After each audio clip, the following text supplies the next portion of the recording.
justru saat ini momen-momen paling penting untuk beli. Kungfu yang bakal dilakukan oleh emiten tuh bakal lebih pintar lagi untuk ngeberesin masalah ini. Jadi lebih agresif lagi. Jadi lebih agresif gue.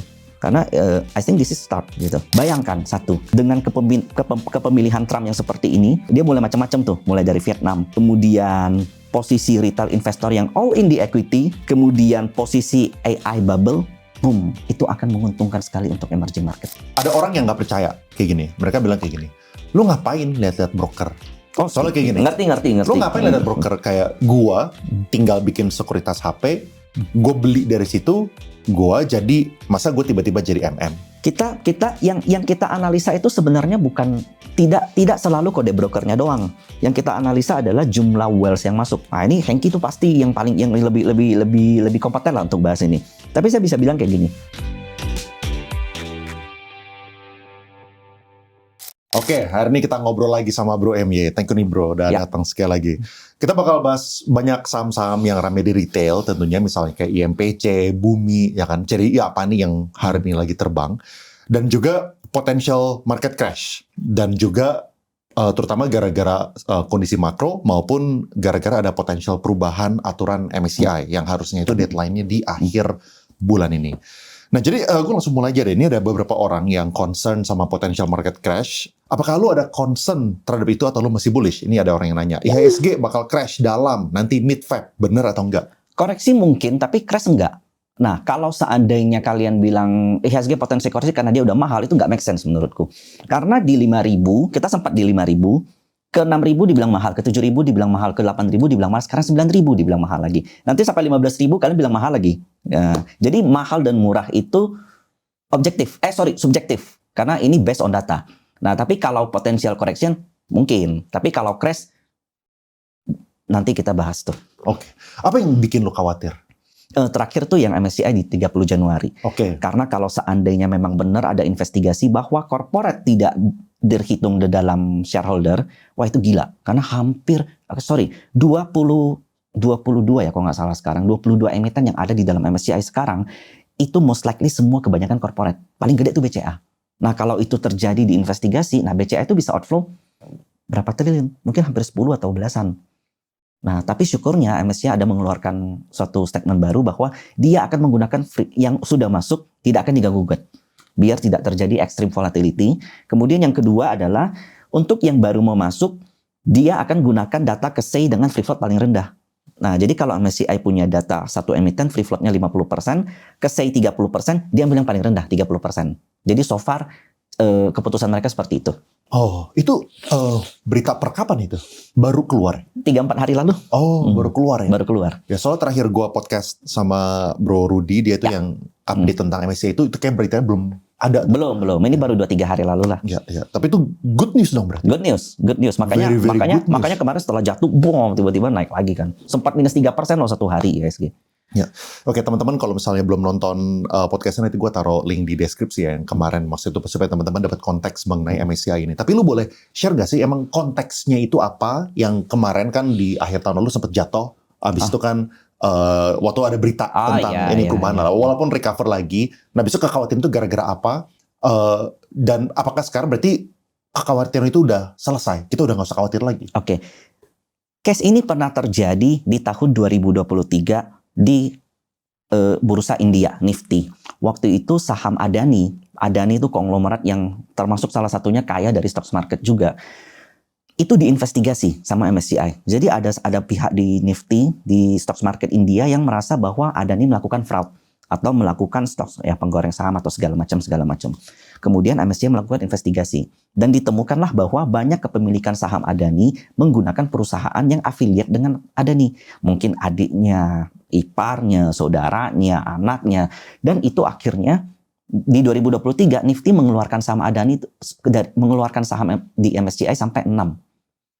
Tapi hanya dalam waktu 1 tahun masuk lagi 8. Nifty saat itu terkoreksi 28%. Dan ini kemarin ada kejadian yang concernnya serupa, bahwa ada banyak company di Indonesia yang menggunakan PT dan itu affiliate. Nah, sebenarnya boleh atau enggak sih? Sebenarnya enggak ada masalah kalau di Indonesia, karena soal perpajakan, tax planning. Tapi kenapa kalau mereka di luar enggak suka? Karena non-tradable.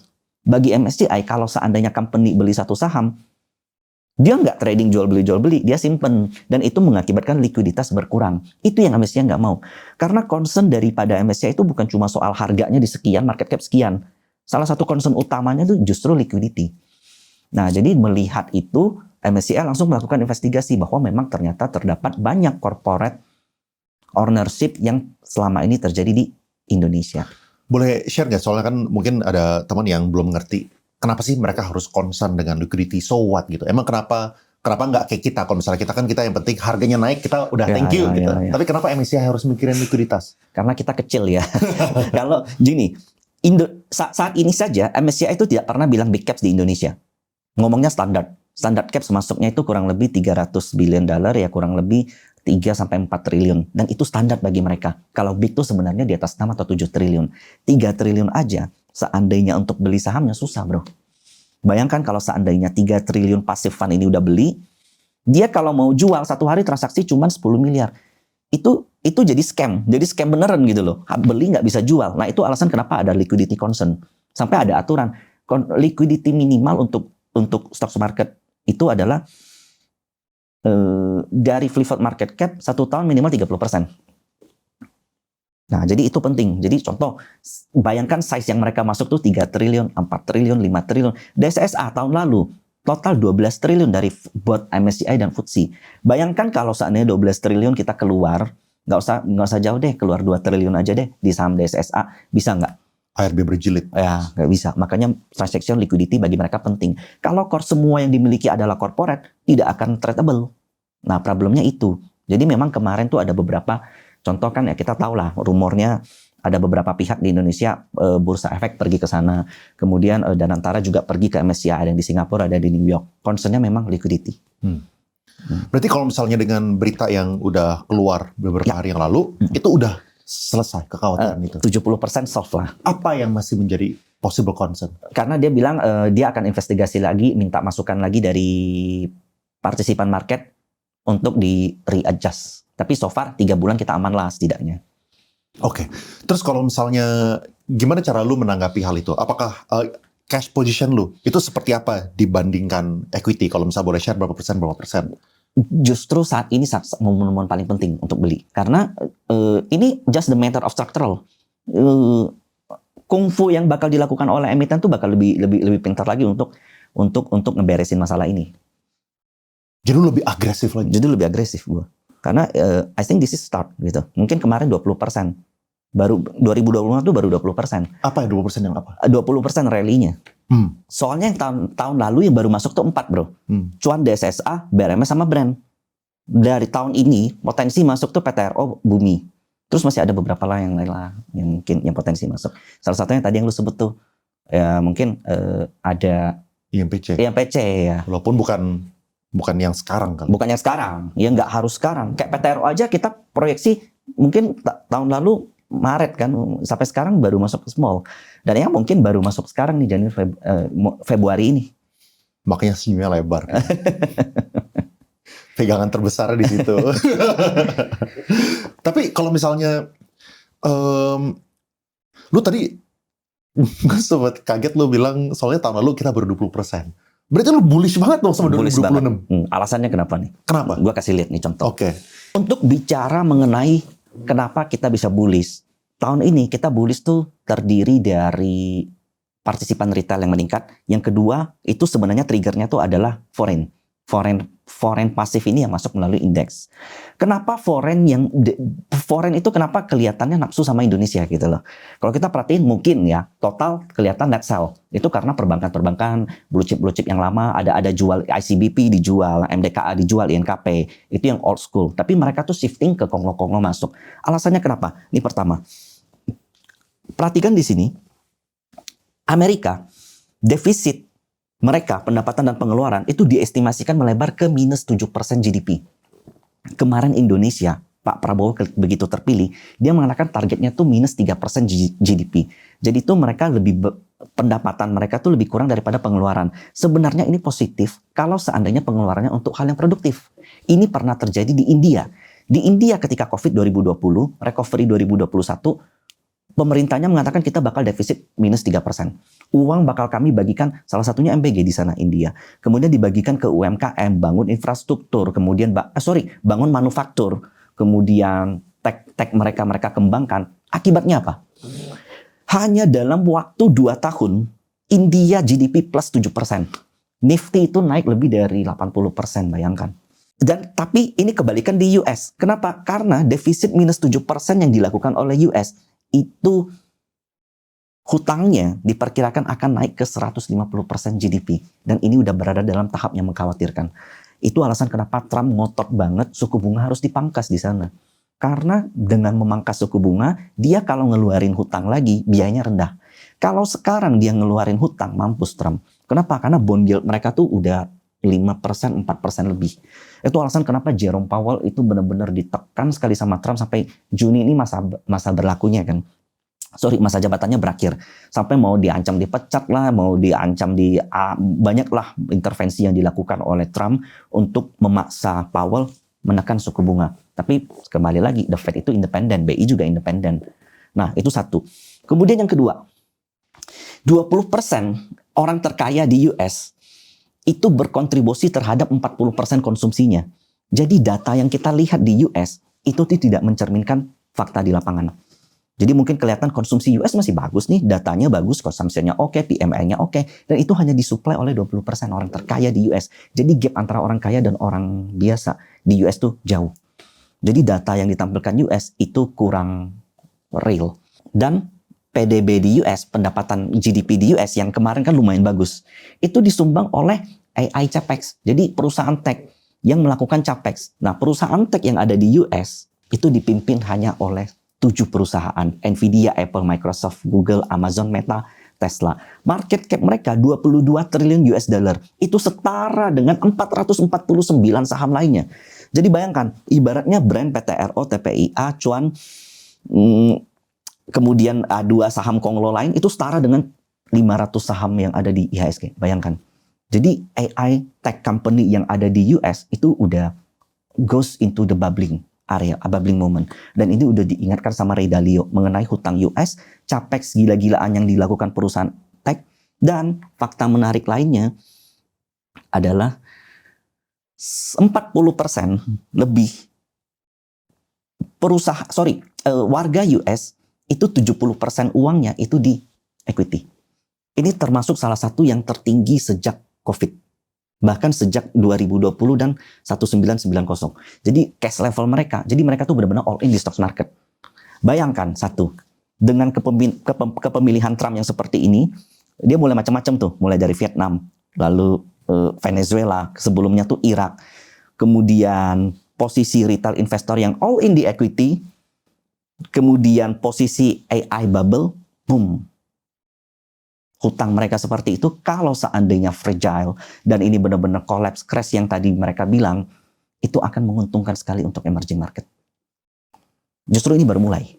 Ini belum kan? Crash yang di US belum kan? Baru tanda-tanda doang kan? Mulai dari terpilihnya Trump, ditangkapnya Presiden Venezuela, dan itu ngebuat uang-uang yang ada di Amerika itu bisa kabur semua. Apakah kalau misalnya Amerika sampai crash, bukan itu jadi jelek juga buat Indonesia? Short term, yes. Mungkin orang-orang panik gitu loh, ini stock market hancur segala macam. Justru crashnya di sana tuh baru mulai. Nah kalau kita dari contoh ya, Rusia itu 12% weighting MSCI, turun sampai 2% lalu dikeluarkan. Kita tuh dari 1,4% baru mulai mau naik.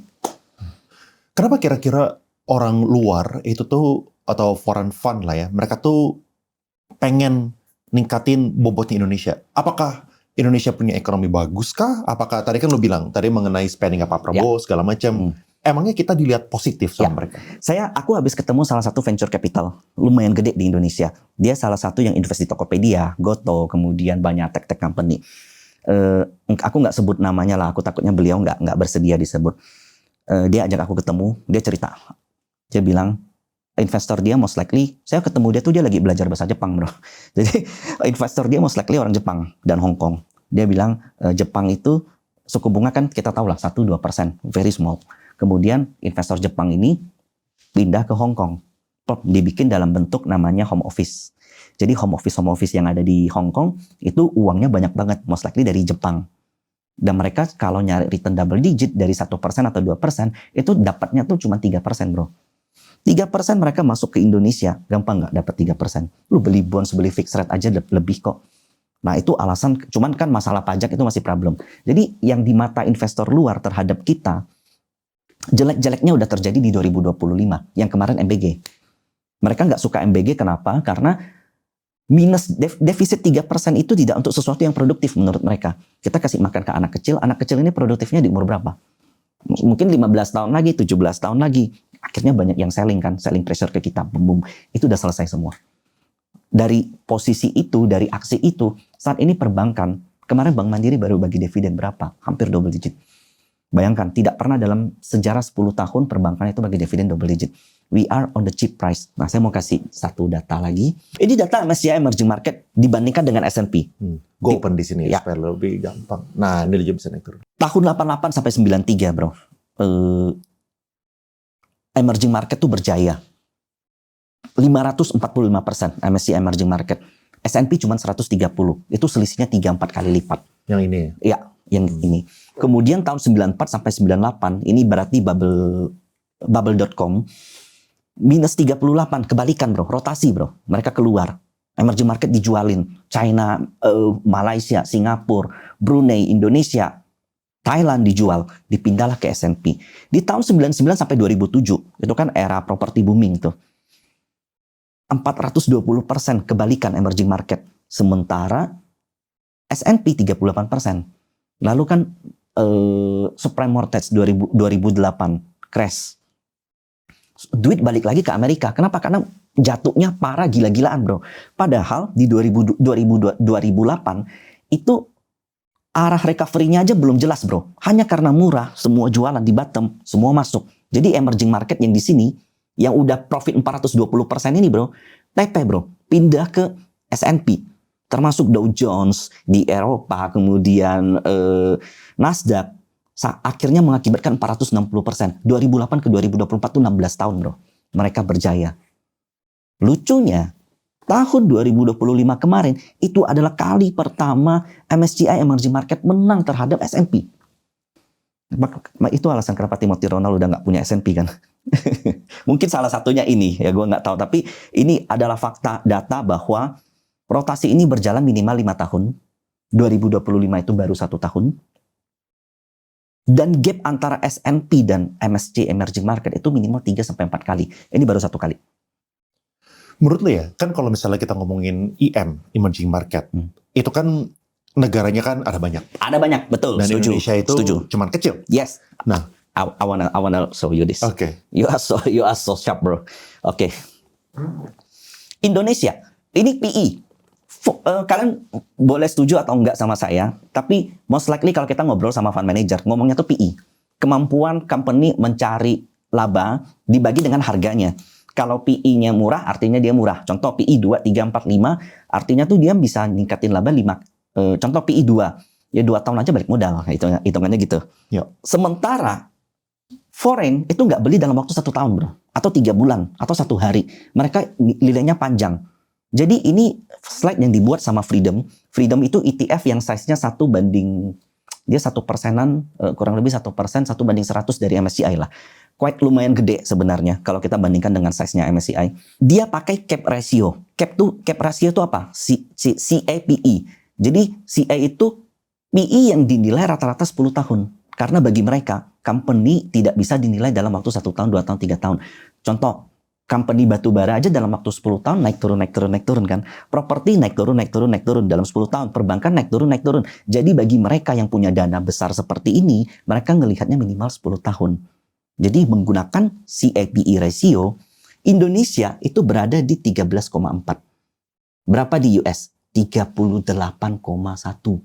Jadi kemampuan saham-saham di US, Nvidia memang profitable, Apple profitable, Microsoft profitable, Tesla profitable, tapi dibanding dengan harganya itu 3 kali lipat lebih mahal daripada emerging market. Salah satunya Indonesia. Nah, kenapa nggak India, kenapa nggak Taiwan? Kalian lihat nih, India, Taiwan di angka berapa? Kenapa nggak China? China sebenarnya quite cheap, 16,5. Nah, ini aku ambil contoh satu lagi, Ya. yang tadi bro. Ini dia.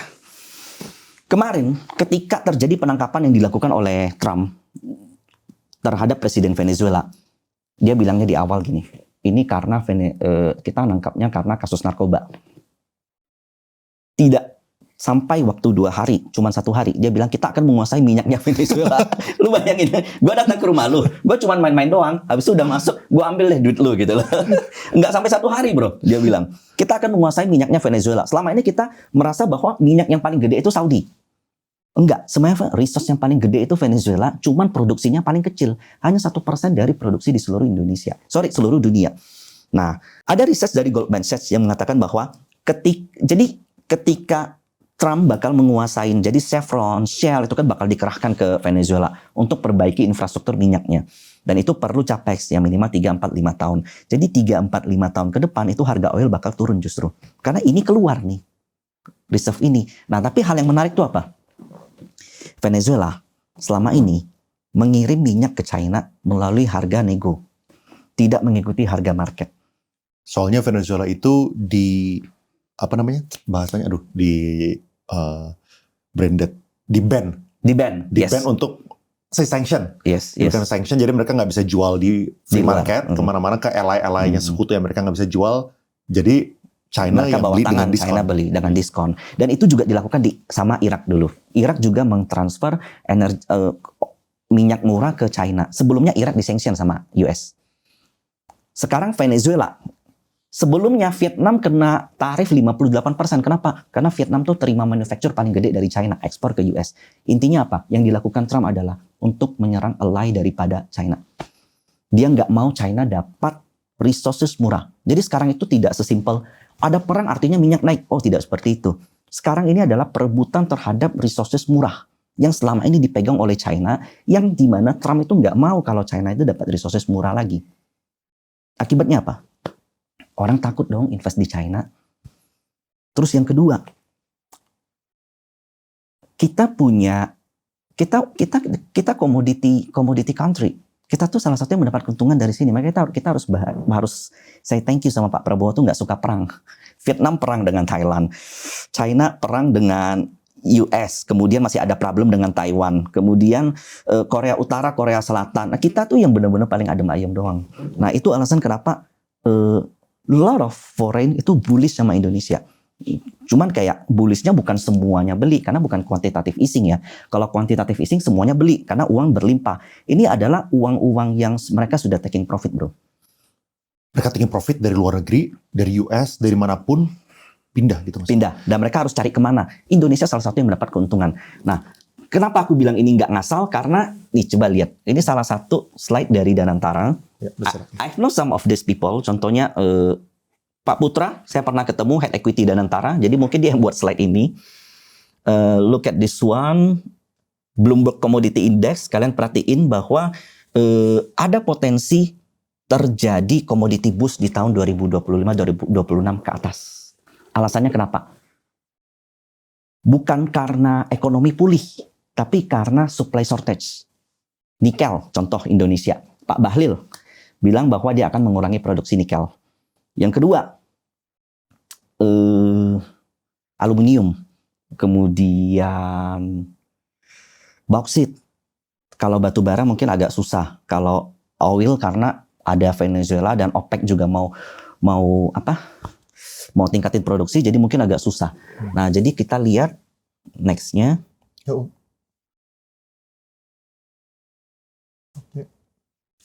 Nah, dan ini membuat bahwa perhatiin MSCI emerging market dengan developed market.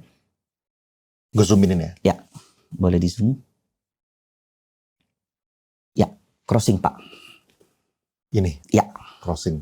Weighting terhadap ini yang 25,4% itu emerging market, develop negara maju 14,6%. Baru 2 dan ini baru terjadi di tahun 2025. Itu alasan kenapa saya bilang this is the start. Untuk kalian yang mungkin kalau kita ngelihat dalam apa yang terjadi di dalam negeri, ini udah mahal. Ini udah gila-gilaan asing masuk, ini bakal ada yang taking profit. Kalau saya lihat makronya, ini baru mulai. Flow to emerging market, dan beruntunglah China itu lagi diserang sama Trump. Seandainya ekonomi dia pulih pun orang mau masuk ke sana takut-takut. Kemudian India juga mahal, Taiwan mahal lebih apa lagi. Nah, salah satu yang murah itu Indonesia, Malaysia, Singapura. Singapura nggak terlalu murah. Kemudian Vietnam yang murah. Tapi syukurnya Vietnam belum masuk ke dalam bot negara maju, negara berkembang belum masuk. Dia masih frontier. Ini sebenarnya seru banget ya kalau misalnya kita bahas kayak gini ya. Dan kalau misalnya kita ngomongin makroekonomi kan levernya banyak banget. Banyak faktor. Banyak faktor gitu. Nah, salah satu yang menarik juga ini sih, baru aja kemarin kalau nggak salah PM-nya Kanada, dia itu melakukan realignment. Yang tadinya Kanada sama Amerika, terutama gara-gara geografi, mereka itu sangat-sangat close, dekat banget sama Amerika. Tiba-tiba gara-gara mereka diinjek-injek sama si Donald Trump, tiba-tiba si Kanadanya untuk pertama kalinya malah baikan sama si Cina. Gitu. China. Nah, gimana lu menanggapi itu? Apakah itu bakal ada dampaknya sama Indonesia atau lu ngelihat ya bahwa soalnya Cina punya yang menang itu kan adalah gara-gara mereka bisa memproduce barang-barang dengan low cost. Yes. Nah, ini udah dipangkas-pangkas sama Trump nih.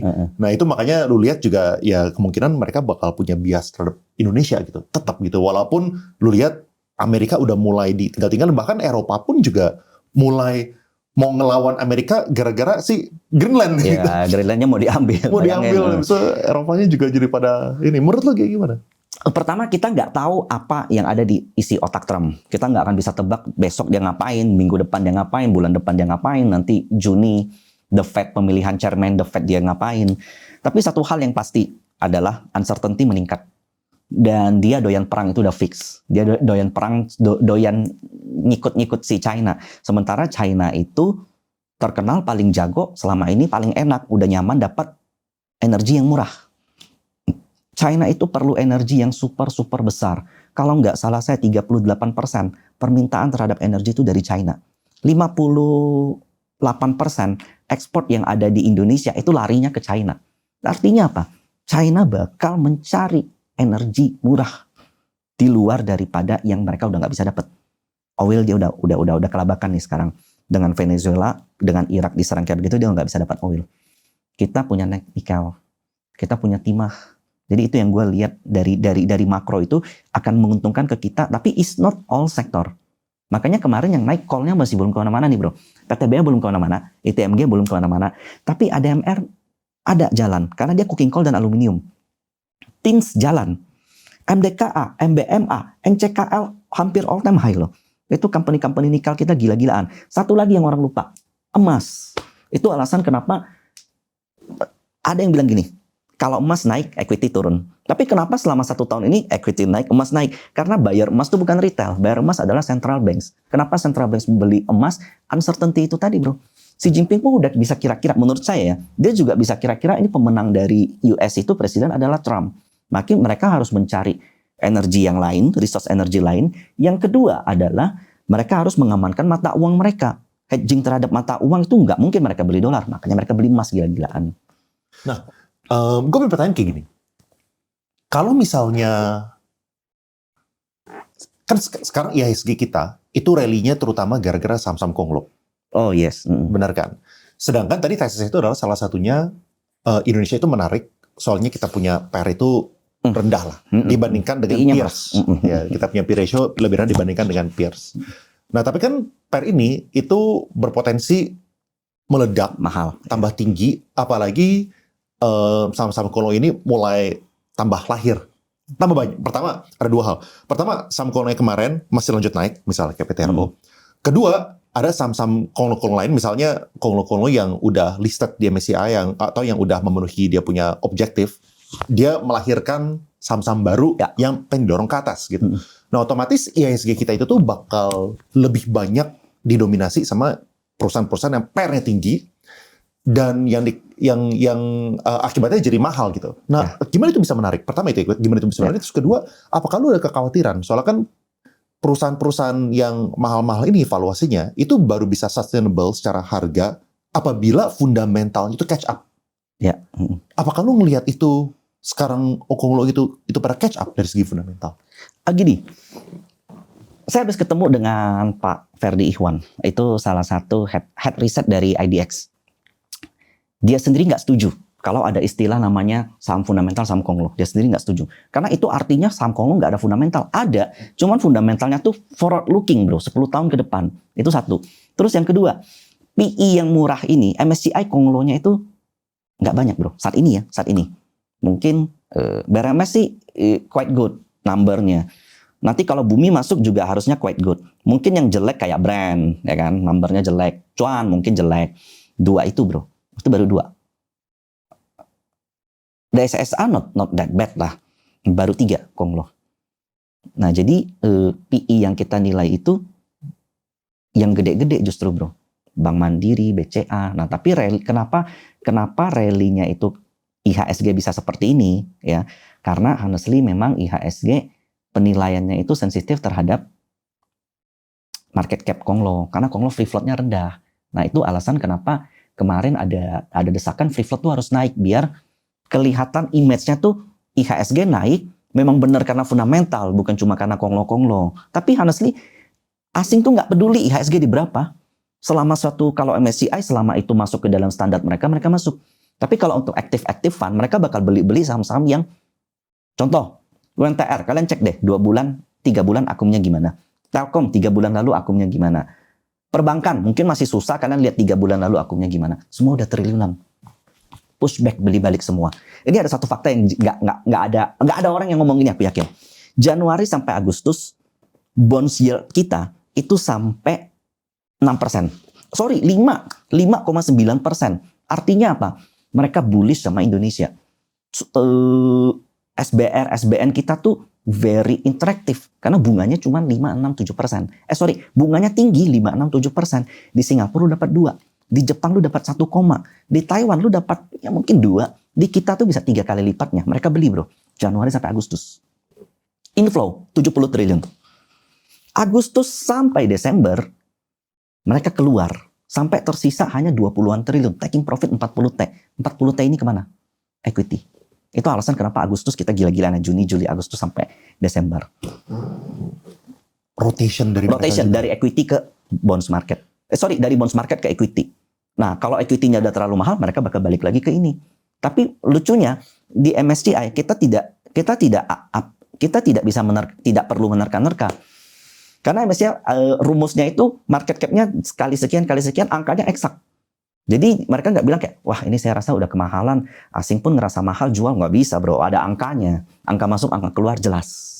Nah itu kalau untuk saham-saham yang berada di dalam MSCI. Tapi kalau untuk saham yang di luar daripada itu, contoh kayak yang udah masuk, kayak Bank Mandiri, BCA, itu udah bukan pasif lagi sekarang, aktif lagi. Aktif fund yang wah ini PI-nya murah, dividen oke. Kita kebetulan ada duit, pengen dapat dividen, beli Bank Mandiri gitu. Apa tanggapan lu tentang ini ya? Kan saham-saham konglo ini ya bayangan gua kalau misalnya tahun 2025, kalau misalnya mereka itu investnya pakai value investing yang banyak dimengerti sama orang lah, ya kan, future cash flow lah, besok PR murah, PBV-nya murah, gitu-gitu. Versus konglo stocks most likely yang gue ngertiin konglo stocks, definisi konglo stocks ini misnomer lah. Maksudnya soalnya kalau misalnya kita ngomongin BCA, ya kurang konglo apa gitu. Jarum gitu kan. Nah, iya. Apakah lu ada kenal ya orang-orang yang nggak main saham-saham konglo, yang kita ngerti saham konglo, tapi perform? Apakah ada? Perform tapi nggak gede bro. Berapa persen kira-kira? Dia 11, 20, belasan, dan she's happy with that. That's good. Itu alasan kita nggak bisa banding-bandingkan dengan orang lain gitu loh. Alasan kenapa kayak, kalau saya nyaman dengan beli Bank Mandiri, dapat dividen 9%, 10 tahun udah pasti balik modal hitungannya. Masa sih dalam 10 tahun perbankan nggak ada naiknya sama sekali? If you happy with that, just go it. Jangan di compare. Makanya ada yang bilang, value investing udah ketinggalan zaman, lu jual perbankan, lu beli saham konglo. Nggak perlu. Setiap orang punya profile risk, kenyamanannya gitu. Jadi aku tuh tipikal orang yang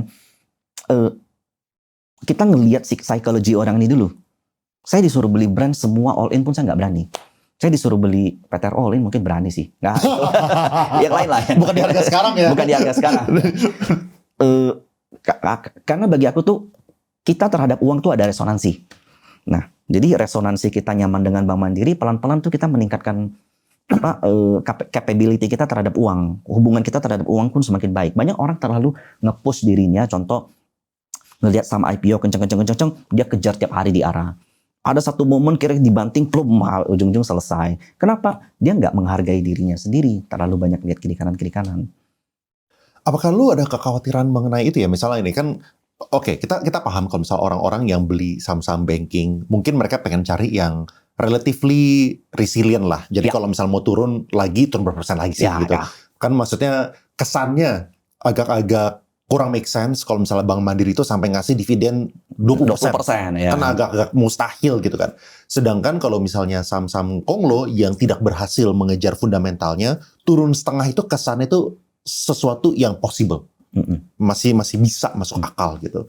Soalnya kalau misalnya mereka PR-nya 500, turun setengah aja, PR-nya 250. Oh, ya. Masih tetap tinggi Good gitu point, kan. itu good point. Nah, apakah lu ada kekhawatiran dari situ atau inti cara kita main game konglo ini kayak gimana? Kan ini bukan sesuatu yang kayak Bank Mandiri di mana kita bisa beli tutup Simpan mata selamanya. 10 tahun ini kan. Ya. Gameplay konglo itu kayak gimana? Maaf nih harus saya katakan, konglo itu tidak untuk kamu invest lamanya. Contoh, BRPT, 32 tahun IPO. Lebih panjang dari BRI loh. Saat ini dia all time high di angka 4.000. Podcast ini mulai 4.000.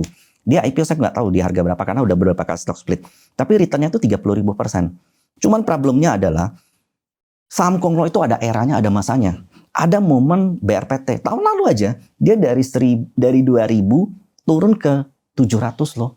Itu minus 70%. Kalau kalian lagi di momen itu, apes nih uang kalian kita lagi salah momen lah masuk blok. Kita wah ini karena konglo MSCI pasti aman, pasti dijaga minus 70%. Ini kita pasti udah nggak beres tuh. Mental kita rusak, psikologi hancur, kemudian hubungan kita di rumah pun jadi berantakan. Itu yang harus di concern. Teman-teman harus ingat, tidak ada uang yang layak di angka berapapun kalau itu harganya adalah kesehatan mental kita. Itu alasan kenapa di rule konglo play, kalau aku tipikalnya tuh semakin kenceng sahamnya, justru porsiku semakin jaga-jaga. Semakin resilient sahamnya, aku justru semakin berani semakin gede. Nah ini makanya menarik kan, kalau misalnya kita ngomongin PAPP gitu ya, siapa sih yang gak muji PAPP gitu? Ya kemungkinan besar orang yang nggak partisipasi lah. Ya. cuman kalau misalnya kita ada partisipasi, ikut di IPO, main di saham, sahamnya dia, kayaknya cenderung lebih banyak yang untung dibandingkan yang rugi. Ya. Most likely ya, gitu, most likely. Soalnya kan most likely itu uptrend kebanyakan dari sahamnya beliau gitu ya. Nah pertanyaan adalah, kalau misalnya kita beli BRPT gitu, nah kan kita bisa aja meyakinkan diri sendiri, ini kan sama PAPP, dia pasti mau jaga. Nah gimana caranya kita itu tuh mencari, kalau misalnya kita ngomongin PAPP ya, oke, sampai PAPP. Tapi PAPP yang mana yang bakal main? Itu honestly susah bro. Sampai saat ini aja, TPA udah nggak kemana-mana. BRPT tiba-tiba di ending nggak kemana-mana. Jadi itu memang kita mesti bisa ngelihat flow hariannya tuh. Contoh, ternyata PAPP lagi akum cuan gitu loh. Ternyata flow-nya lagi bagus di saat ini PTRO. Nah, lihat broker-brokernya aktif di mana. Karena broker PAPP kan, ini pasti kalau saya sebut mungkin dia bisa ganti ya. HP, YU. Dulu ada DX sudah nggak pernah muncul. ZP, KZ, ya itu aja.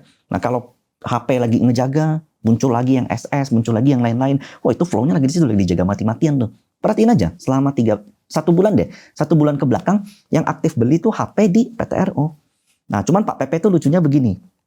Kalau dia lagi tinggalin sahamnya, cuan, BRPT ditinggalin. Bener-bener nggak dijaga sama sekali, bro. Turun.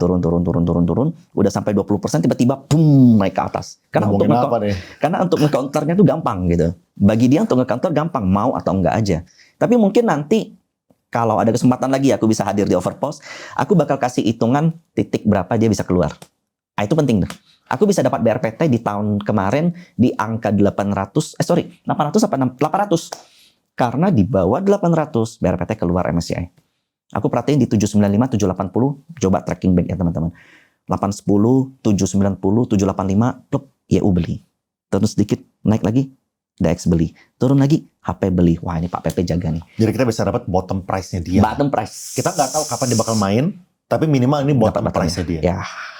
Akan jauh lebih baik lagi kalau kalian bisa dapat kapan dia mau main. Ya, paling nggak 1-2 minggu lihatlah broker-broker yang aktif di saham itu. Karena TPI BRPT, kalian perhatiin ya. TPI BRPT, brand, cuan, itu 1 minggu, 2 minggu ke belakang itu nggak ada pergerakan broker yang main broker-broker biasa aja. Retail, kemudian fund manager, Nah, tapi kalau HP udah rutin ngumpulin, itu alasan kenapa PTRO perkasa sendiri tuh.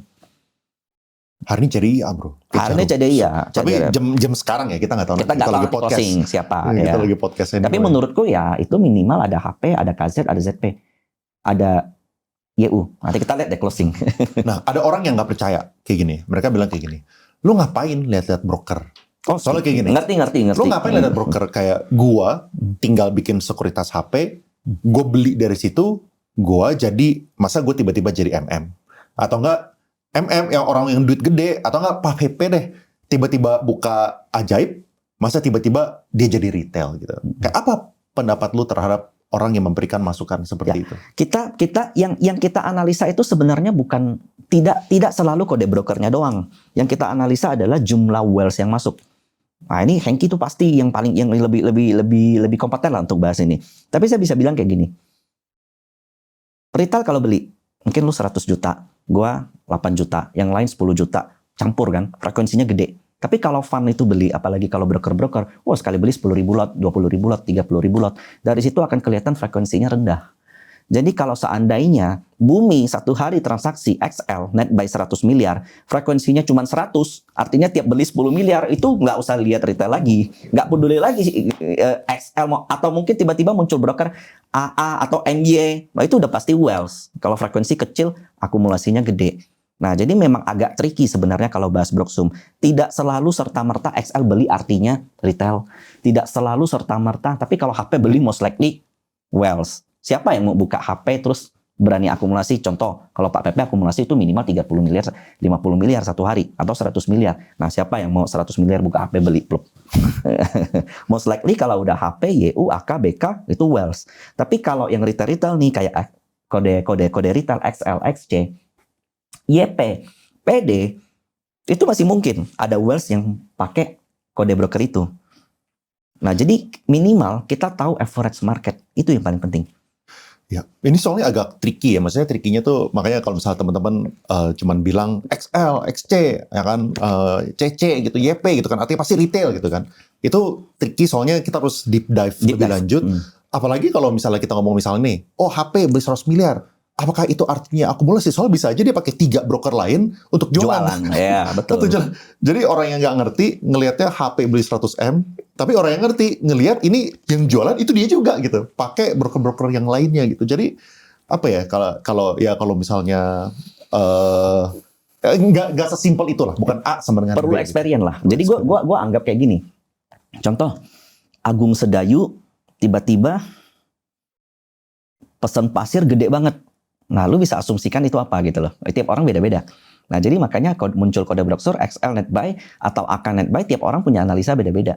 Yang pasti yang aku tahu, kalau seandainya ada pembelian dalam jumlah gede, itu ibaratnya kita lagi lihat satu lokasi perumahan, tiba-tiba ada batako masuk gede, pasir masuk gede, semen masuk gede, pluk. Kita bisa asumsikan itu pembangunan, atau ternyata cuma tukar bahan. Ternyata dia tukar sama mungkin puing-puing atau tukar sama apa, pindah lagi, kita kan nggak tahu. Tapi most likely yang aku perhatiin ya, rata-rata kalau seandainya udah kayak HP, KZ, ZP, YU, AK, BK, itu most likely real wealth. Real wealth. Itu real, itu mereka memang gajah. Tapi harus ingat AKBK tuh sekarang algo juga banyak. Trading. Beli hari ini besok jual, banyak AK begitu. Raja contoh cek, beli hari ini besok jual. Gimana cara membedakan AKBK yang hold dan yang trading? Wah, susah tuh bro. Tapi most likely biasanya AKBK yang hold itu di company yang memang fundamentalnya lebih ada bro. Karena kalau AKBK yang trading algo, itu saham gorengan pun dia masuk. Contoh deh, ada satu saham apa yang fundamentalnya nggak ada, likuiditas nggak ada, lu ramein, naikin ke atas, AKBK net buy. Bisa ya mungkin size kalau saham gorengan ya, mereka bisa masuk kayak 1M sampai 10M. Tapi kalau udah saham-saham gede yang story-nya ada, most likely hold. Apalagi kalau contoh saham-saham gold, ya mungkin ada juga AKBK yang trading, tapi AKBK-nya 80%, 70% hold. Karena ya itu tadi yang data yang aku lihat tuh, mereka tuh pakai cap ratio. Mereka beli hari ini untuk 10 tahun atau 5 tahun ke depan. Ya. Nah ini gue pengen bahas beberapa saham secara spesifik ya. Tapi sebelum itu lu ini gak sih main saham-saham FCA juga gak? Enggak. Lu enggak? Enggak. Kenapa? susah belinya. Beli dapetnya kecil gitu. Lu sampai buat jadwal ya kalau nggak salah ya, gila lu. Setiap Soalnya enak sih memang, karena kalau memang momentumnya udah dapat ya udah 10% udah pasti gitu loh. Setiap hari dikasih uang jajan gitu. Tiap hari 10%. Iya, cuman emang apakah lu punya pengalaman dengan itu yang mengakibatkan emang lu punya core kompetensi atau lu emang fokusnya di yang lain aja? Gitu? Fokusnya di yang lain karena I concerned about liquidity. Karena kalau begitu kan hanya selective people ya yang bisa dapat gitu. Iya. Tapi gue bisa tebak deh, lu beli apa sih FCA? Depannya Belakangnya karena gue ada bro. Hari ini 10% lagi. kayaknya kita harus bipin deh ya. Sebentar lagi kepala gue kan. Udah gue gak tahu harus bip mana itu. Udah kering tau susah lagi bro. Udah begitu. Nah kenapa lu beli itu? Katanya lu gak main SMS. Oh lu belinya Itu Konglo. sebelum. Karena itu Konglo. Gue belinya sebelum juga. Sebelum dia. Sebelum FCA. FCA. Ya. Tapi gue ada nambah-nambah. Tapi kadang dapatnya cuman, ya pokoknya nggak inilah, capek lah aku bikin alarm antri gitu loh. Tapi sebenarnya OLT ku bagus ya CP. Termasuk fast untuk FCA. Tapi lu gak ngejar. Nggak ngejar, udah dapat bagi gue, udahlah cukup lah. Inilah rezeki gue gitu loh. Kapan kira-kira lu bakal, ini gue pengen kasih studi kasus ya buat saham-saham FCA. Kapan lu bakal take profit? Nah gini, biasa yang beli FCA lu mesti lihat tuh. Kalau yang beli, maaf nih, scalper gede, biasanya pas open pasti ada aja yang taking profit. Turun dulu tuh, sikat bro. Pas itu lu boleh sikat. Karena menurutku, market kan is game of volume. Kalau kita bahas case RLCO itu agak beda lah, dia bisa 2.000% itu agak beda. Tapi kan di bursa kita tuh jarang. Jadi jauh lebih baik kalau lu dapat 50%, tapi lot gede daripada 1.000% tapi lotnya satu lot. Nah, makanya bagiku tidak ada harga yang mahal untuk saham yang lagi naik kenceng. Nah, termasuk yang itu, yang tadi, yang itu. Nah, nanti kalau open, kalau dia turun, sikat tuh bro. Karena kan ininya lumayan jauh lah ya. Kenapa lu, oke, apakah ini, gue pengen jadi studi kasus ya, tapi apakah ini saham satu-satunya yang sekarang lagi FCA di portfolio? Yang naik 10% gitu? Iya, itu. Oke. Itu. Nah, mungkin kita coba bedah dulu saham FCA gitu ya. Soalnya kan saham FCA itu ada beberapa tipe. Ada yang cuman pure gorengan, sama ada yang ada fundamental gitu kan. Berarti bisa dibilang lu nggak main yang pure gorengan nih? Enggak. Kan? Berarti lu nggak main yang main hajar, banting, hajar. Berarti lu nggak main yang gitu, ya kan? Lu main seperti yang ada story, yang ada fundamentalnya, kayak gitu kan. Nah, kalau kayak gitu, kapan lu bakal take profit? Apakah lu bakal take profitnya itu kalau misal harga udah naik, udah pecah 50%, 100%, oke gue TP, atau lu tuh ada story fundamentalnya yang lu cek dan gimana cara lu verify-nya gitu? Nah, gue taking profit tuh tidak berdasarkan kayak dia FCA dia suspend, enggak. Jadi benar-benar story fundamentalnya kemana? Oke. Jadi memang itu larinya ke makro, kemudian mikro, kemudian company-nya, owner-nya, lalu verifikasi kita tuh yaitu menggunakan Broksum-nya. Contoh, ini bener loh HP beli, ini bener loh AKBK akum gitu loh. Kalau HP jualan terus, AKBK jualan terus, yang beli XL, YP, XC terus kan kita takut juga. Kita pasti ada satu concern, ini checklist, tapi story-nya masih oke. Loh artinya kita harus jaga-jaga gitu. Tapi kalau semuanya udah barengan, itu conviction tinggi tuh. Bahkan kalau misalnya menariknya ya, saham-saham yang kayak, tadi kan gue bilang ada dua kan. Yang pertama kan kalau misalnya saham FCA yang tidak memiliki fundamental, kalau misalnya RB kita deg-degan kan. Deg-degan pasti, gila nih. Terus yang jual 5 juta lot, gila. Kita belum tentu bisa exit juga. Belum tentu bisa exit. Itu yang gue serem. Dan yang sebelah sini, bahkan lu kalau misalnya RB, lu nggak takut jadinya. Karena ini uang gue sendiri juga kan. Kalau FCA kenapa gue nggak ajak-ajak, itu satu uang gue sendiri. FCA lu jarang rekom atau jarang ngomong? Jarang. Tapi gue suka kalau saham gue yang tengah gue rekom, lalu FCA. Karena itu artinya rekomendasi gue bener. Coba track back 1 tahun ke belakang. Saham yang multi-bagger, yang naik 100, 200, 300%, semuanya pernah kena suspend. Tapi belum tentu FCA. Kan FCA kan 2 kali suspend ya. 2 kali suspend, FCA 7 hari, open gitu. Iya. Benar kita bisa ketemu. Kita nggak pernah ngobrol ya tentangnya. Gue kira-kira tahu lah. Express lu juga gue tahu bro. Kisaran berapa gue tahu. Iya kan? Benar kan? Kok bisa tahu? Oke, kenapa lu tahu? Gua tahu retail tuh suka di satu saham Nggak tahu ya, this is just happen like that gitu bro. Jadi kalau lu kasih lihat gue porto ya, lu punya ABCD, lu lagi cuan 1M, terus 4 hari kemudian gue ketemu lu, harga saham itu udah berapa? Gue bisa kira-kira itu udah jadi 1,8. Just happen like that, mungkin karena udah kebiasaan lihat angka, nyari harga bottom, nyari harga average gitu. Tapi kenapa lu mikir gue punya harga beli itu di situ gitu? Karena yang di atas yang beli itu udah MG dan CP. Oh. Lu kita nggak mungkin bisa compete lawan mereka. Iya. Nah, average retail kurang lebih yang counter ke atas tuh udah big player wealth. Benar. Iya. Berarti lu sekarang cuan ya 28%, hampir 30%. Cuma hitung berapa hari bro, gila itu. Mantep. Oke, kita ngomongin beberapa saham-saham emisi yang kita pengen bahas nih. Bagaimana cara analisis emiten yang akan ditargetkan ke MSCI? Kalian tracking back, contoh Februari, boleh nggak ya ngomong ini? Boleh lah. Contoh, satu emiten mau masuk di Februari. Kan review period kan ada Februari, April ya. Pokoknya gitulah, kalian coba cek deh di website, ada 4 kali period. 3 bulan sebelum itu kalau AKBK udah mulai masuk, itu front run tuh, cumi tuh. Nah itu boleh kalian concern. Dan paling penting tuh sebenarnya kalian lihat ownernya. Ownernya mau main nggak? Ownernya peduli nggak sama ini? Tapi kalau aku perhatiin dari suksesornya Pak Frankie di DSSA, Pak Pepe di Cuan dan BRMS, Cuan dan Brand, kemudian Pak Bakri dan Pak Salim di BRMS. BRMS aja dapat berapa bro? 6 triliun loh dari Gold Index sama MSCI. Belum FTSE. FTSE ada ya, kalau nggak salah, kalau ada FTSE berarti 8 triliun. Itu setara dengan CDIA 4 kali bro IPO.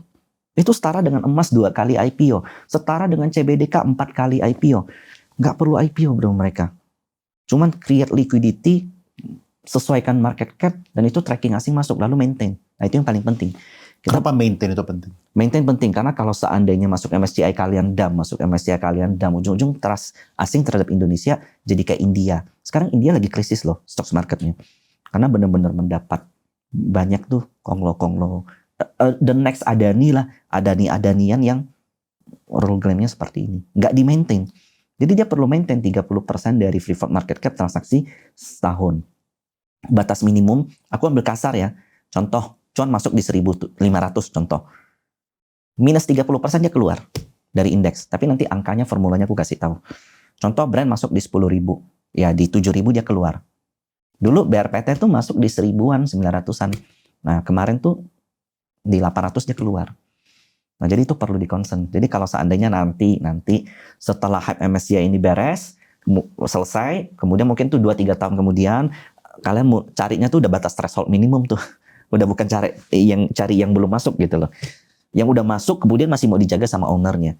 Nah saya sih cukup yakin Pak Salim bakal ngejaga, Pak Happy kalau masuk bakal ngejaga, Pak Bakri, kemudian Pak Pepe udah terkenal, nggak pernah ada saham dia masuk habis itu keluar.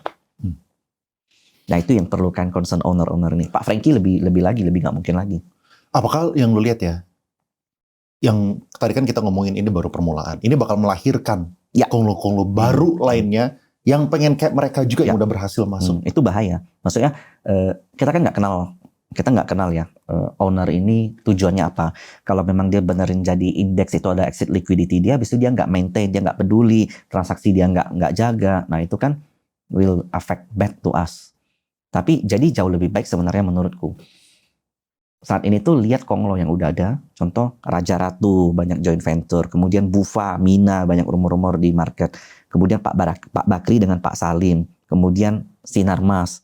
Ini company yang masuk tuh itu baru 4 kan kemarin. Oh mereka punya ratusan company di bawah yang kecil-kecil. Banyak loh yang saham-saham kecil yang underdog yang sebenarnya potensial masuk MSCI. Di luar dari itu BUMN juga banyak.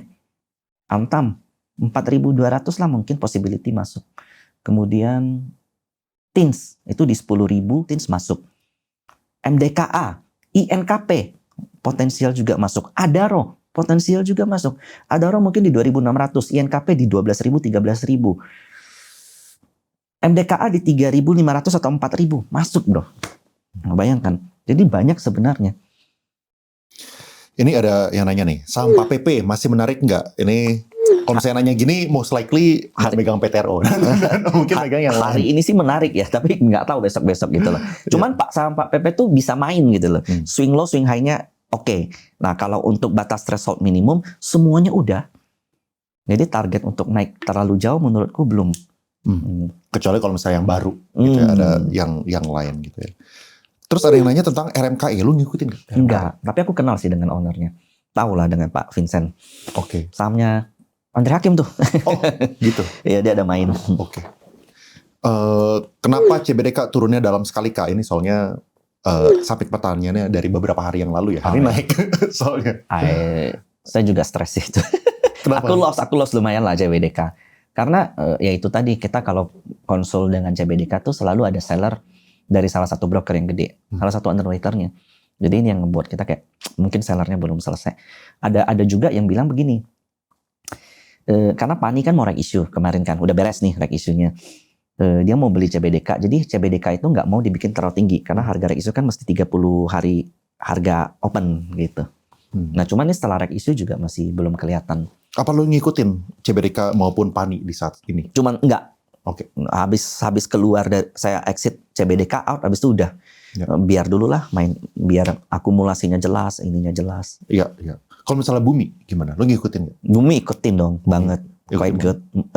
Bumi tuh free floatnya terakhir saya cek itu 28,28. Itu sekitar 3 bulan lalu, 2 bulan lalu. Data MSCI ya, saat ini udah 31,2. Sekarang udah sangat masuk. Sangat masuk. Sangat masuk. Masuknya tuh jadi di 290 udah masuk. Cuman kalau kita berkaca dari gerakannya Pak Salim ya, BRMS masuk tuh di 599. Masuknya di 1.900-an. Nah itu 30-40% dari itu. Ya mungkin asumsi orang adalah kalau seandainya Bumi di 298, asumsi saya 300 deh. 50%-nya 450, kemarin kan kena bro, makanya lagi tengin profit nih. Jadi tapi kalau Bumi di bawah 350, itu merem beli bro. Karena di 300, 290 dia masih masuk. 350 turun ke 290, 15% cengli lah. Potential risk-nya. Potential risk 15% Potential risk-nya cengli. di bawahnya ini, potential upside-nya ada. Dan dia juga nggak ada ngejar harus masuk Februari ini loh. Maksudnya timeline Konglo kan beda-beda. Ya. Contoh Pak Pepe, PTRO gagal masuk berapa kali, ujung-ujung oke-oke aja. Dan tapi most likely bakal masuk anyway. Yang ini most likely harusnya masuk ya PTRO. Tergantung. Bumi. Oh Bumi PTRO harusnya masuk, tergantung dari free float MSCI ini. Iya. Lalu ya aku juga masih waiting untuk Antam. Nextnya nih ya, bocor sedikit nih. Antam, Tins masih jauh tapi potensial banget. Dari slide dan antara ini kalau di breakdown ke bawah itu benar-benar mineral dan resources. Antam, Tins, INKP possibility mungkin di 12.000, 13.000. MDKA di 3.000-an. 3.500, 4.000. Adaro di 2.600, 2.007. Itu bisa masuk. Nah, jadi kan kalau kita tahu gini, owner mau ngejar, ya kita lihat aja. AKBK mulai masuk, rutin akum, ya udah. Arahnya ke situ. Terus kalau misalnya, ini ya, kalau misalnya kita ngomongin ke tadi, misalnya Pak Salim gitu, misalnya kita ngomongin Bumi kita misalnya di 290 udah masuk, 290 udah masuk, ada nggak sih benefit untuk Konglo apabila sahamnya ini waktu masuk harganya itu di 600? Artinya apa? Ada. Artinya free float market cap-nya itu jauh lebih tinggi dibandingkan di Weighting-nya ini. lebih Apa jauh. benefit mereka? Weighting-nya lebih tinggi. Artinya apa? Inflow yang mereka dapat itu kalau mungkin 3T bisa jadi 4T. Berarti mereka punya kepentingan untuk terus lanjutin Iya. kan? Bukan cuman di bear threshold doang Ya. gitu sebenarnya. Semua kan mata tertuju sama Pak Pepe. Karena Pak Pepe dapat brand 3 triliunan. Dapat cuan 2 triliunan. 6 triliun. DSSA dapat 12 triliun bro. Karena batas threshold dengan bawah itu tuh jauh sekali. Nah itu yang mestinya dikejar. Nah cuman ya kembali lagi dengan aturan-aturan baru ini mesti direvisi. Kita coba lihat lagi nih. Karena kayaknya aturan terbaru tuh mau free float segede apapun dari MSCI. Kalau MSCI lihat, kalau KSEI nggak naikin, dia tetap pakai yang KSEI. Nah itu kan kurang fair ya menurutku ya. Ya tapi setidaknya tidak dikeluarin lah setidaknya. Corporate masih oke lah. Iya. Apakah lu aware gimana cara KSEI itu melakukan perhitungan free float? Itu paling susah. Sampai saat ini MSCI pun mengakui it's a very hard to know the real free float. Jadi mereka benar-benar punya, MSCI punya metodologi sendiri, KSEI punya metodologi sendiri. Cuma Itu ambilnya jadi yang mana yang terendah. mana yang terendah. Dan itu tergantung dari disclosure kita kan. Contoh kayak tax planning gue dengan tax planning lu kan pasti beda. Nah itu sama seperti kayak gini tuh. Ini company ownernya pakai PT ini. PT ini ternyata nama anaknya. Oh, itu nggak boleh. Harus pakai nama sepupunya. Oh, sepupunya juga masih kena karena sepupunya nikah sama ininya gitu. Itu disclosure kita seberapa open sih lu sama ke Say, seberapa open sih lu sama data ke Pay gitu. Sorry, data ke Say. Nah, semakin lu open, kalau lu benar-benar nggak ada PT ya nggak masalah. Tapi kalau lu banyak PT, sayang. Ya, tricky jadinya ya. Jadi Tricky. apa namanya, kita harus perhatikan dua kalau kayak gitu. Cuman ini sekali lagi ini belum diputuskan juga. Belum diputuskan. Ini kelihatannya directionally ke arah sana gitu ya. Kalau misalnya IMPC, kenapa IMPC turun terus? IMPC masih aman MSCI enggak nih? Angka MSCI di IMPC itu kurang lebih 4.800. Jadi memang di Februari ini pun dia nggak bisa masuk. Itu satu. Terus kedua, aku ambil handphone ya. Monggo. Saat ini market cap IMPC berapa? Saat ini market cap IMPC 172 triliun. Oke. Ini yang aku tahu ya. Tapi aku takut dimarah sama Philip Cipto nih kalau salah nih. Jadi free float ini kan cara hitung standar minimal masuk MSCI itu adalah pertama kalian harus tahu dulu free floatnya berapa. Di bawah 15 atau di atas 15. Kalau di bawah 15% syarat masuknya tuh susah karena perlu kali 1,8. Jadi free floatnya tuh perlu market cap perlu 60 triliun. Kurang lebih 50-an triliun. Kalau di bawah 15 hanya perlu 27. Iya. IMPC hampir menyentuh 15. Sayangnya kemarin begitu data MSCI keluar, aku juga cek. Belum berubah. Nah, jadi ini masih dipertanyakan nih kenapa belum berubah. Nah, tapi ini cuma masalah struktural, cuma masalah waktu untuk IMPC bisa nyentuh free float di atas 15%. Karena saat ini market cap-nya kurang lebih 180 triliun.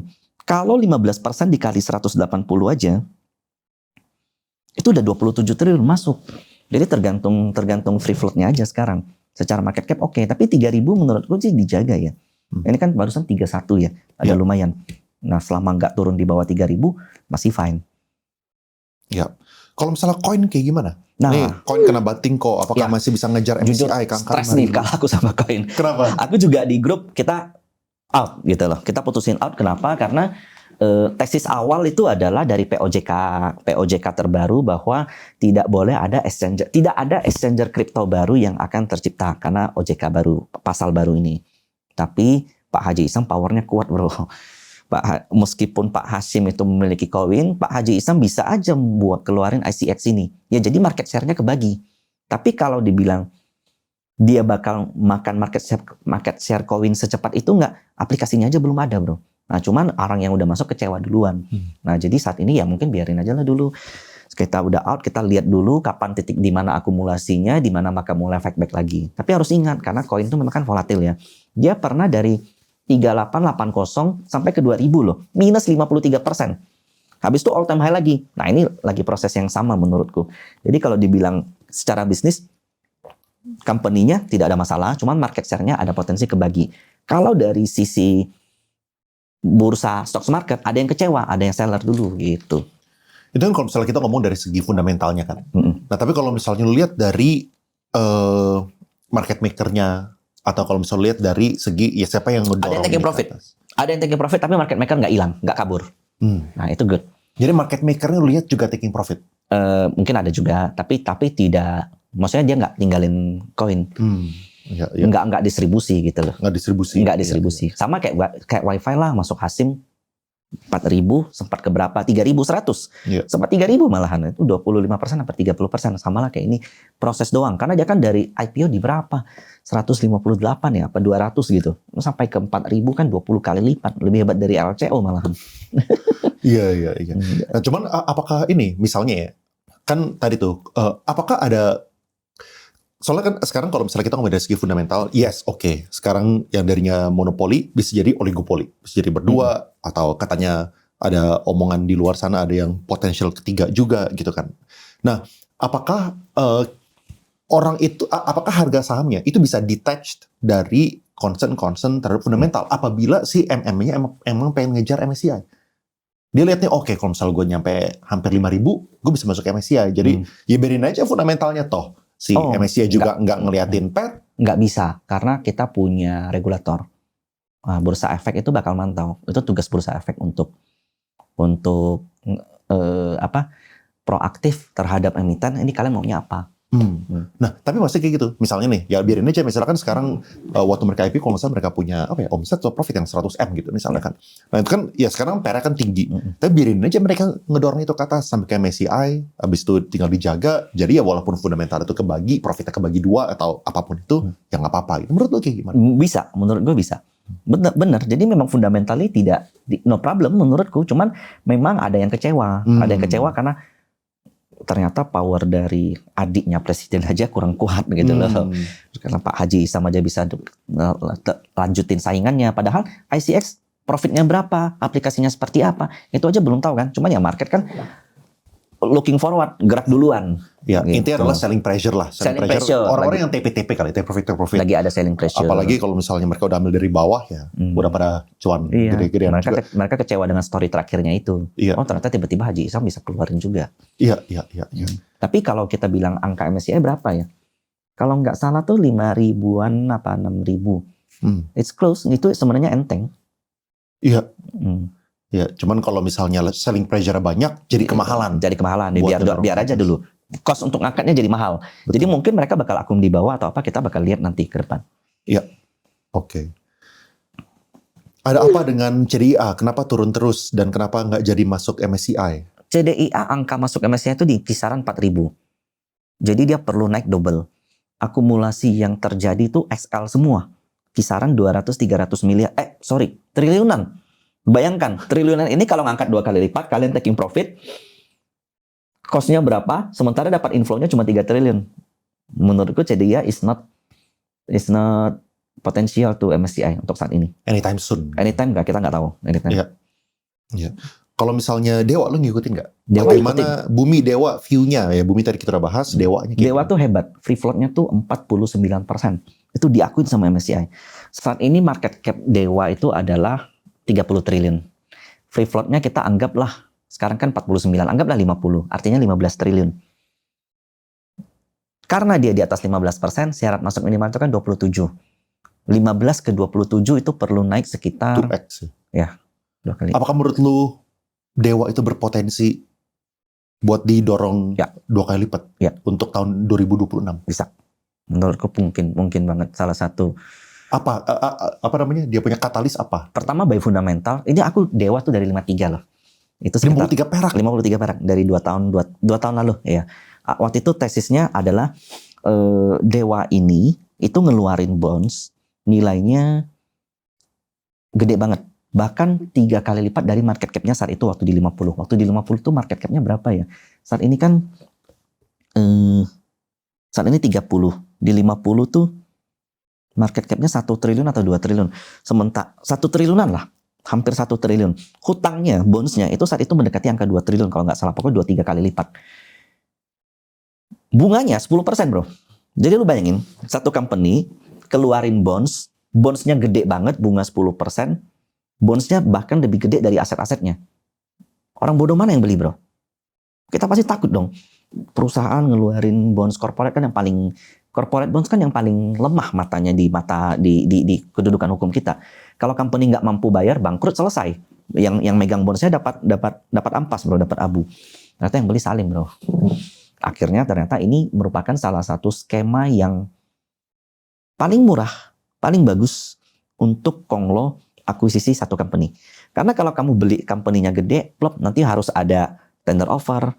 Kalau kamu beli secara backdoor belakang, kamu harus melakukan bayar pajak apa segala macam. Nah, salah satu cara simpelnya adalah keluarin bonus mahal-mahal, beli bonusnya, kemudian dia tidak mampu bayar, bonusnya convert to equity. Itu alasan kenapa Dewa kemarin-kemarin tuh rank issue. Nah, terus dari Dewa ini masuklah ke dalam ekosistem Pak Salim yang punya Bumi, punya BRMS. Nanti Dewa itu kan tambang ya. Jadi kontraktor tambang. Jadi dia kayak mungkin kurang lebih kayak Mahadoit gitu. Jadi dia bakal dapat proyek-proyeknya Bumi dan Dewa. Sementara dia bakal dapat proyek-proyek Bumi dan BRMS. Sementara Bumi udah most likely masuk, BRMS most likely masuk. Tinggal Dewa nih menurutku. Yang paling secara story fundamental, akumulasi juga bagus. Cuman memang kemarin di atas tuh keramaian XL. Ya mungkin santai-santai dulu lah sekarang. Iya. Mungkin main dulu gitu. Saham yang bagus tuh yang ada gini ya bro, ada pijakannya. Iya. Jangan HK ya, Jangan teman-teman. HK, Tolong iya. jangan HK. Ini kita cuman sharing. Apalagi dia belinya dari 53 gitu. 50-an. 50-an. Nggak apa-apa sih, dobelin, bikin MY tambah kaya. Tapi kalian jangan HK. Terus ada yang nanya lagi tentang Sampah Tohir kok, thanks. Sampah Tohir. Ya, Sampah Tohir kayak menurut lu kayak gimana? Apakah mereka berpotensi, kan ya namanya Konglo suka apalagi kalau misalnya kita ngomongin dari segi natural resources lagi good, dia punya MBMA kemarin juga lagi lumayan rally gitu. Nah, apakah mereka juga ada potensial buat ngedorong ke MSCI juga seperti Konglo lainnya? Saham Pak Tohir ini kan yang kita tahu umum 3 lah. Ada RO, ADI, ada MR. Mungkin sekarang ada emas. Ada apa lagi ya? MBMA juga ya masuknya. Yang paling mungkin tuh ada RO. Karena sebelumnya dia sudah di MSCI tapi keluar. Karena menurutku ada miss tuh. Miss-nya tuh adalah ketika melakukan buyback pakai nama korporat, hilanglah free float-nya. Terus yang kedua ada MR udah pernah masuk MSCI tapi keluar juga. Nah, aku belum cek pasti data free float ada MR. Tapi kalau dari KSE kan 16%. Kalau 16% dengan market cap sekarang 80-an triliun ya dia perlu 2 kali dari sekarang untuk masuk MSCI. Yang paling mungkin tuh sebenarnya Adaro untuk masuk ke MSCI. Menurutku Pak Boy ada arah ke situ. Nextnya adalah VKTR. Lu ngikutin nggak VKTR? Of course. Oh, ngikutin VKTR. Iya. Gimana pendapat lu? VKTR gimana kok katanya?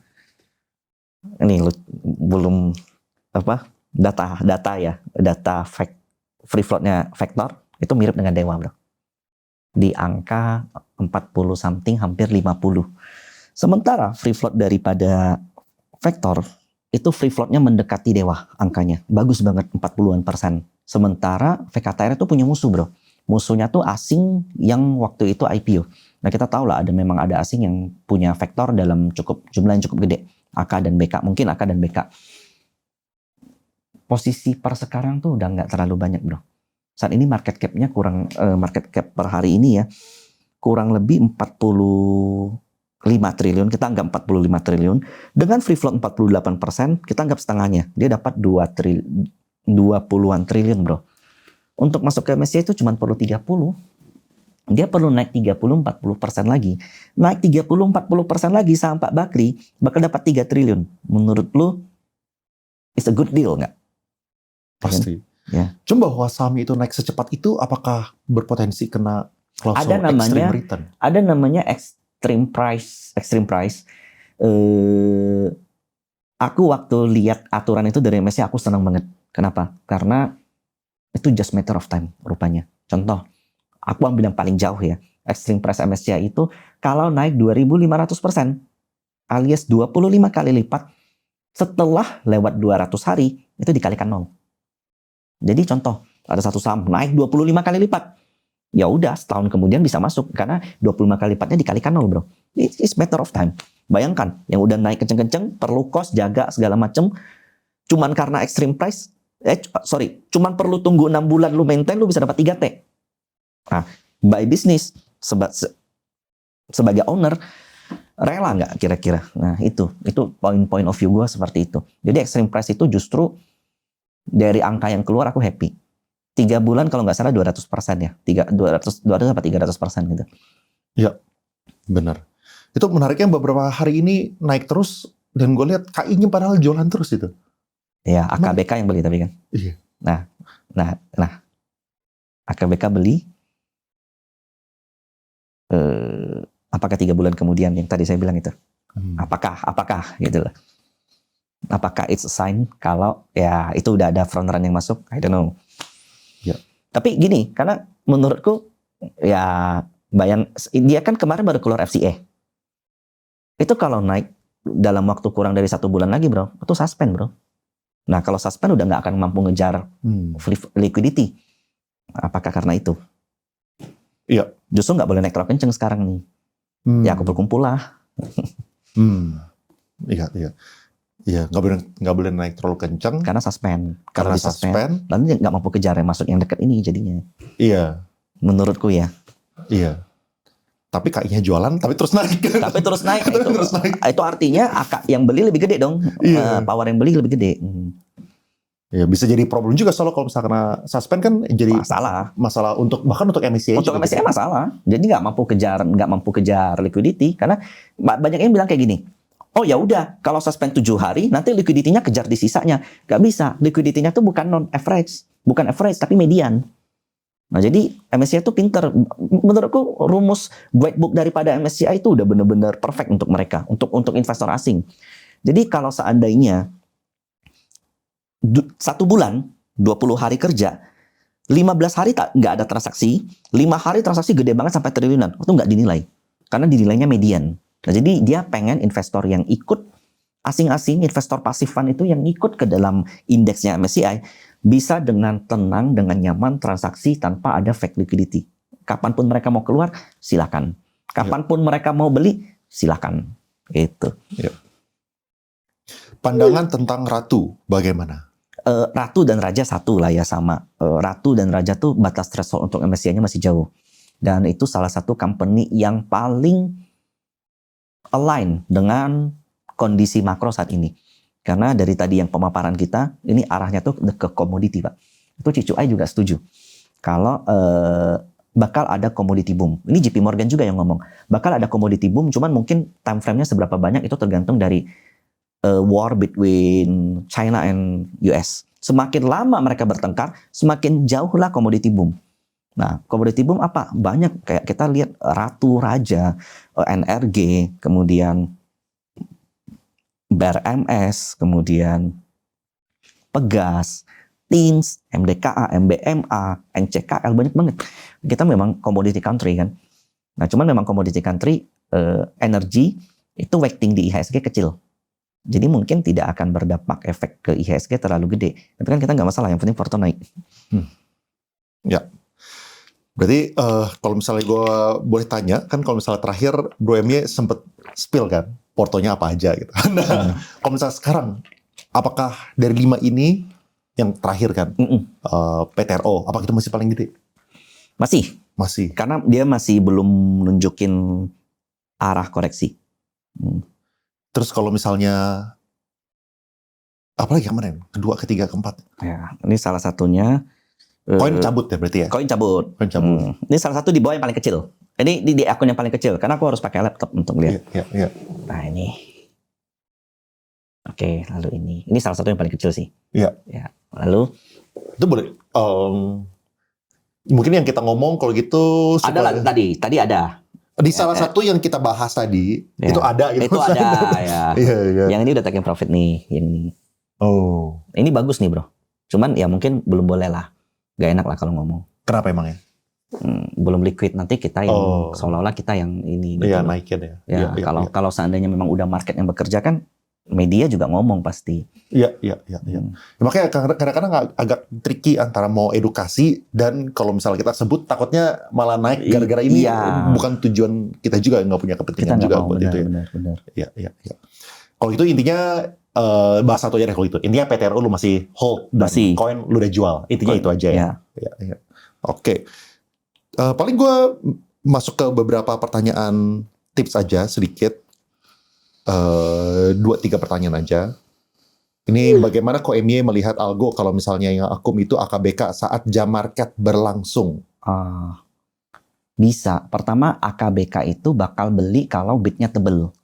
Dia lebih pede kalau bidnya tebel, offernya tebel. Nah ini contoh ya. Ini mungkin just kayak apa sih namanya? Anggap omongan pasar lah ya, bukan eksak saya ngomong gitu. Dulu Brand sempat gagal masuk MSCI karena asing yang mau masuk tuh nggak bisa. Asing yang mau ngumpulin ini gimana caranya masuk 3 triliun, offernya nggak ada. Nah itu alasan kenapa untuk makan itu. Dari situ aku ngelihat salah satu kunci kalau asing mau masuk tuh volume ada, bid dan offer tebel. Jadi kalau ada offer tebel, ada bid tebel, belum ada yang makan nilainya biasanya 30% dari jumlah bidnya itu adalah algo. Jadi algo itu unik tuh. Contoh kamu bid 10.000, plop, dia bakal bid lagi 3.000, plop. Kalau kamu pasang offer 3.000, plop, dia bakal bid juga lebih gede. Jadi ya kalau beli nggak lebih gede, kalau jual lebih gede, kurang asem gitu. Cuman kalau mau mainin tuh bisa gitu loh. Jadi intinya kalau kamu lihat ada, tapi ini susah ya, karena kamu harus bid offer tiap hari. Kalau kamu ada lihat satu plum, ada offer gede 10.000 lot, plum ada yang makan 3.000, plum ada yang makan lagi 30%, itu AKBK tuh biasanya. Oke. Pendapat Ko MY dan Leon, tapi Ko MY aja lah. Tentang orang lain yang tidak menghargai metode. Pendapat Ko MY tentang orang yang tak menghargai metode orang lain, yang merasa paling benar. Ya mungkin ini ada yang ngerasa misalnya fundamental paling benar, atau trader paling benar, atau enggak misalnya kayak Samkung paling benar, scalping paling benar, kayak gitu kali. Ya, jangankan metode dalam berinvestasi ya. Makan aja tidak ada suatu kepastian yang benar. Buddha itu nyuruh kita vegetarian. Tapi dari sains kalau kita full vegetarian jumlah makanan yang ada di dunia nggak cukup. Bahkan untuk kebutuhan dasar yaitu fisik aja tidak bisa menggunakan ego. Nah, apalagi terhadap investasi. Jadi menurutku tidak perlu terdistrak lah. Di mana kamu nyaman di situ, kamu tunjukkan, kamu sampaikan. Hipasiko. Jadi waktu yang live kita itu diambil sama Young Buddhist Association, itu yang followernya 1 juta itu. Oh, kita punya podcast. Yang kita podcast. Oh. Dan aku juga baru tahu itu ehipasiko. Ehipasiko itu artinya Buddha itu tidak mengajarkan kita untuk percaya buta. Kamu lihat, kamu observe, kalau kamu cocok silakan, kalau enggak ya sudah. Oh, itu kalimat yang indah sekali kan. Nah, sebenarnya di luar dari itu ya, ini agak masuk ke psikologi, agak emosional gak apa-apa bro ya. Dari Buddhis itu ada yang namanya metta. Metta itu kita cinta. Jadi kalau kita suka sama stock market, kita suka. Nah, itu tuh metta tuh. Itu menurutku metta. Lalu kemudian kita ada di atas metta itu ada yang namanya karuna. Karuna itu welas asih. Nah, most likely people don't have this. Most likely orang tidak punya welas asih. Mentok di metta. Dia suka sama fundamental, belajar mati-matian, dia jelekin yang lain. Dia suka sama technical bagus banget, dia jelekin value investing. Dia suka sama mungkin flow atau block sum, dia jelekin technical. Nah, itu dia mentok sampai di meta, dia suka dengan apa yang dia suka. Tapi kalau kamu bisa naik ke dalam meta, itu ada yang namanya karuna. Karuna itu welas asih. Orang yang susah, mungkin contoh value investor, nggak kemana-mana sahamnya, nggak disumpahin, justru dikasih tahu, Pak, ini loh market tuh sekarang begini. Tapi kalau Bapak merasa ini bagus, Bapak silakan ikuti. Enggak juga nggak apa-apa. Itu udah di tahap yang kedua. Tahap paling tinggi, ini ada satu kalimat dari bahasa Sanskerta yang benar-benar indah. Namanya mudita.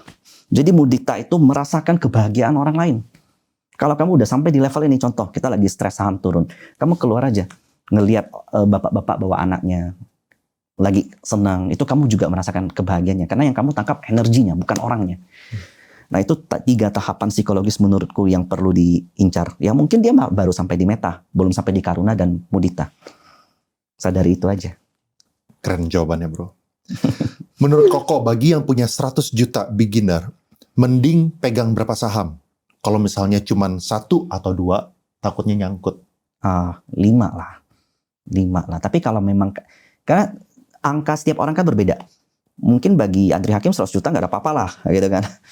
Tapi ini assume Andri Hakim 100 jutain dulu. Tapi kalau misalnya Andri Hakim 100 jutain dulu, kita tetap all in ya. Maksudnya kita tetap all in pasti. Tapi kalau aku bisa bilang mungkin 100 juta is quite big lah ya, cukup ya. Karena dari data perbankan aja yang punya 100 juta itu cuma 1%. You need to diversify sih. Kalau udah di 100 juta ya. Nah mungkin bagi sebagian orang 1 M. Nah tapi kalau menurutku 100 juta ya 5 saham oke lah. 5, 3, 4. Tadi lihat punya aku cuma 2. Saat ini lu pegang berapa saham? 5. Berarti yang kemarin ada yang lu buang? Ada beli lagi, ada yang beli lagi. Ganti gitu. Yang tadi itu yang depannya ini, bukan gue taking profit. Mau beli lagi nggak bisa, tunggu turun. Terus yang ini itu ada di 2 akun. Kemudian IMPC gue ada, tapi ke trailing stop. Ntar gue lagi nyari titik bottom mungkin di 3.000-an. Lalu yang ya masih Konglo Play sih. Lu rencana bakal masuk lagi buat IMPC? Yes. Kenapa lu ngomong itu bukan ngomong tentang koin? Kenapa lu ngomong lu bakal masuk lagi ke IMPC tapi lu nggak ngomong hal yang sama tentang koin? Kalian tracking di Desember AKBK udah mulai aktif masuk ke IMPC. Dan I think AKBK itu frontrunner udah ngelihat ini bisa nih gitu. Nah, cuman memang masih ada structural problem dengan shareholdernya. Itu mesti di atas 15% udah deket. Nanggung banget. Nah, AKBK-nya udah masuk. Sama kayak Antam bro. AKBK masuk di Antam tuh Maret. Kemudian ya I heard rumor ya, katanya BUMN kita jualan gede. Karena kan Antam kan lagi perform kan, lagi all time high nih 4.000, jualan dulu lah. Turun lagi AKBK-nya jadi nggak bisa keluar lagi. Akum lagi AKBK-nya kayak gitu. It's need a process. Ya. Cara ngobatin retail yang FOMO gimana kok? Masa masih nggak kapok jadi exit liquidity di Dada? Mungkin ini kemarin Dada udah tidur, dibangkitin sama satu ini kali ya, satu pihak cet gitu, kena dam sama emitennya. That's the purpose of us kan. Untuk kita dari tadi bahas saham tuh mungkin cuma 10%, 15%. Most likely kerangka berpikirnya, strukturnya itu yang perlu teman-teman dengar. Kebanyakan orang nungguin stock pick-nya. Nunggunya di stock pick, beli abis itu jatuh nyalain. Kalau naik ya udah happy gitu doang. Ngikutin emosi terus gitu loh. Ada yang perlu diberesin. Soal susah gini ya, misalnya tadi Bro Emia bilang saham A bagus gitu misalnya, atau enggak saham B bagus. Soal saham itu bagus, tapi lu cuan atau enggak tergantung dari lu beli di harga berapa. Ya betul. Dan lu exit di harga berapa gitu. Misalnya kayak saham brand gitu. Ya kan kita lihat rally naik ke atas, tapi kan di atas dia ada naik turun kayak gini kan.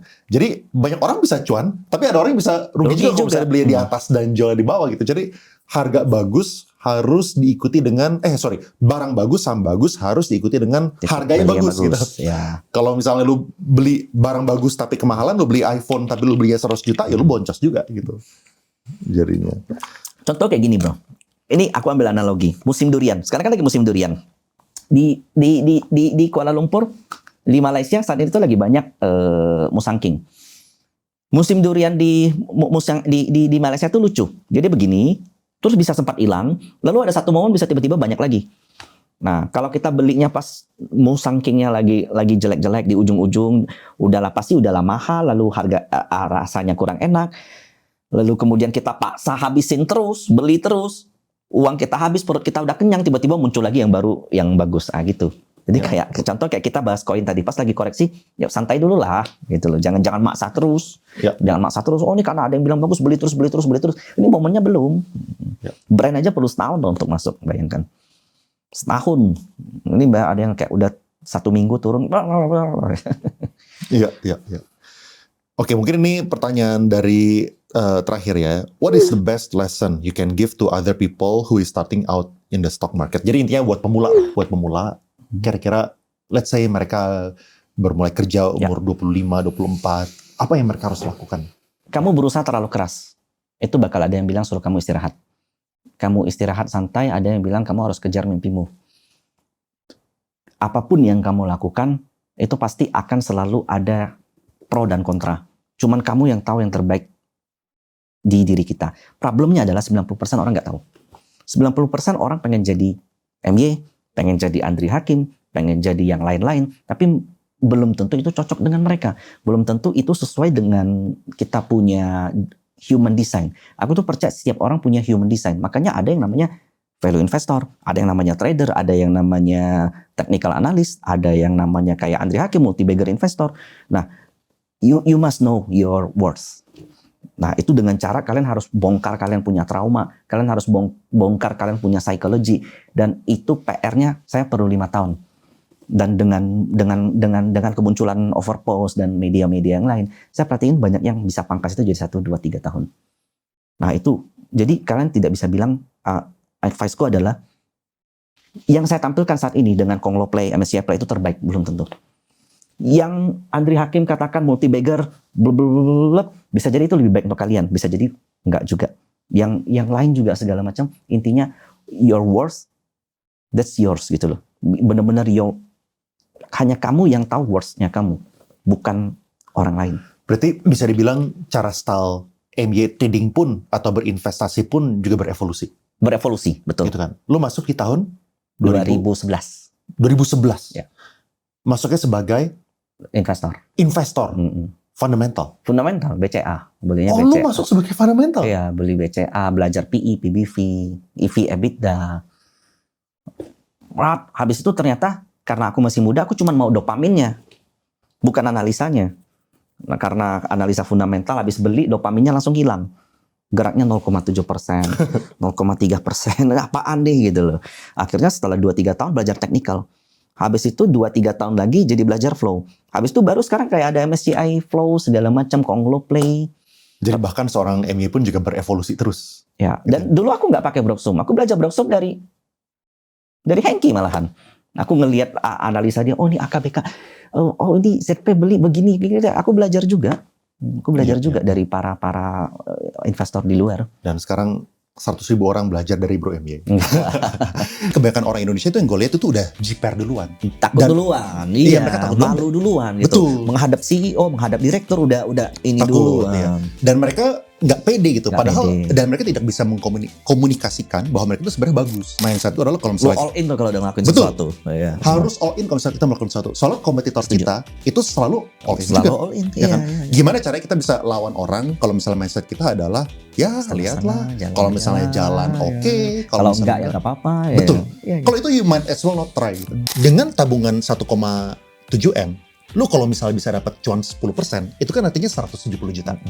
Lu punya income tuh lebih tinggi daripada lu punya active income. Iya. Lu mikirin gimana Tiap-tiap, caranya iya, lu bisa dapetin 10% ya dengan uang segini, lu tuh udah lebih tinggi daripada ini gitu. Bahkan lu jadi mikir gitu. Lu jadi nggak mau kerja jadi. Lu- Iya kan? Lu nggak mau jadi kerja atau nggak minimal semoga ini bisa meng-highlight kenapa pengetahuan tentang investasi itu sangat-sangat penting.